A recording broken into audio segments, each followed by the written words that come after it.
In a nail-biting finish to New York City's mayoral contest, the latest pulse on voter sentiment reveals a tight race that's dividing the city like never before, leaving many wondering if this election will truly reflect the heartbeat of its diverse population.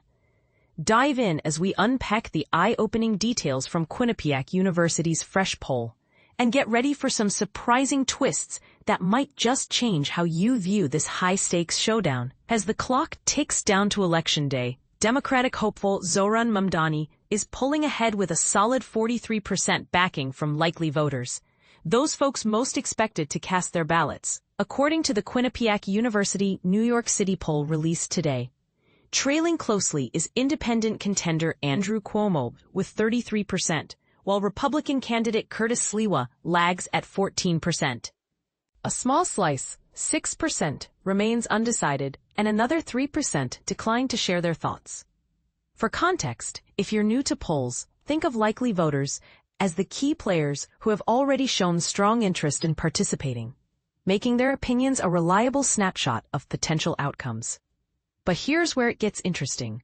Compare this to the poll from October 9th, and you'll see Mamdani's lead has slipped just a notch, from 46%, with Cuomo steady at 33%, Sliwa dropping slightly to 15%, and undecided voters dipping to 3%.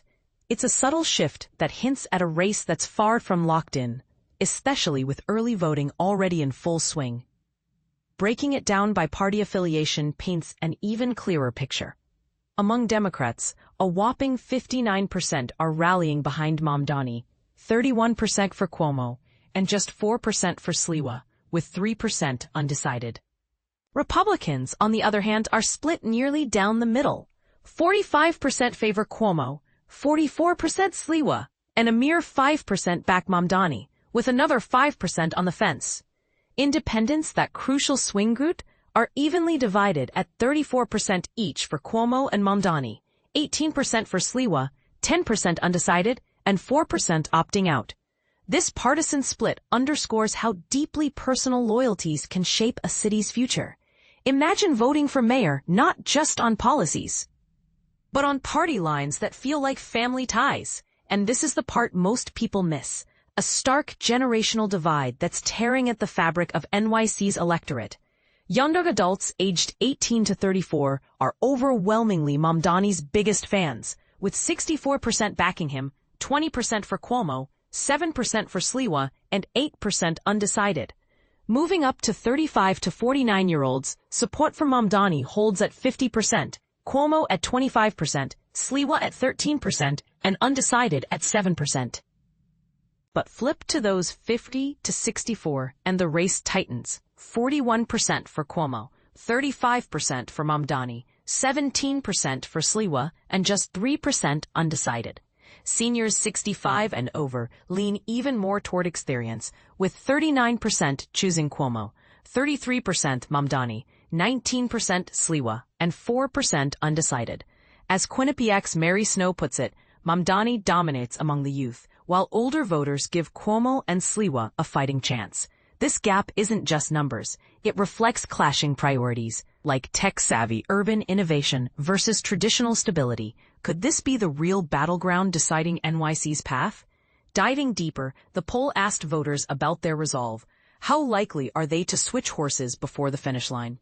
Supporters of Mamdani show rock-solid loyalty, with 92%, that's 15% saying not so likely, and 77% not at all, vowing to stick with their pick, while only 7% are open to change, 6% somewhat, 1% very. Cuomo's backers are almost as steadfast at 90%, 15% not so likely, 75% not at all, with 9% waffling, 7% somewhat, 2% very.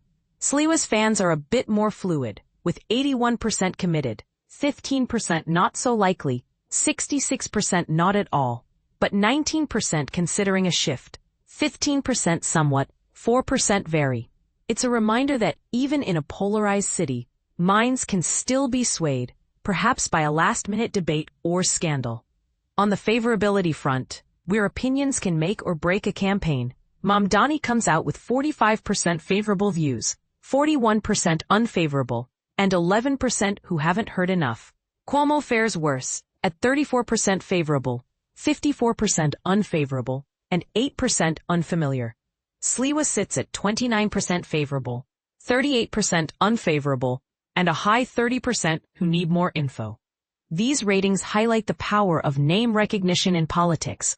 Without it, candidates might as well be ghosts in the machine. Now, here's when it gets controversial. When it comes to the top issues driving votes, crime tops the list for 26% of likely voters overall, followed by affordable housing at 19%, inflation at 13%, and healthcare at 10%. But peel back the layers by party, and the divides sharpen. Democrats prioritize affordable housing, 25%, then crime, 18%, inflation, 13%, and healthcare, 11%. A focus on social equity that might resonate with progressive ideals. Republicans, however, slam crime as the numero uno concern at 52%, trailed distantly by inflation, 10%, painting a picture of a party fixated on public safety.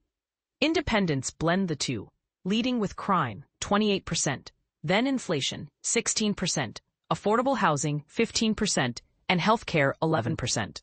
Is crime really the overriding threat? Or are we overlooking how housing costs and economic pressures are silently eroding the city's soul? This clash of priorities begs the question, should a mayor prioritize law and order at the expense of making NYC livable for all, or vice versa? It's a debate that's sure to ignite passions. Do you side with the emphasis on safety, or do affordable housing and inflation deserve the spotlight? For the record, this poll surveyed 911 New York City likely voters from October 23rd to 27th, with a margin of error of plus or minus 4.0 percentage points. Accounting for design effects, Quinnipiac University's poll, led by Doug Schwartz, Ph.D., since 1994, delivers unbiased, nonpartisan insights through rigorous methods, like random digit dialing with live interviewers on both landlines and cells, adhering to top industry standards. Want to dive deeper? Check out poll.qu.edu, follow at Quinnipiac Poll on X, or email poll@qu.edu for more. But before you do, let's hear from you. Do you think generational divides will ultimately sway this election? Or is it all about those hot-button issues like crime and housing? Agree that Mamdani's youth appeal is a game-changer? Or is Cuomo's experience the safer bet? Share your thoughts in the comments. Do these results surprise you, or do they confirm what you've seen in your neighborhood? We'd love to spark a conversation.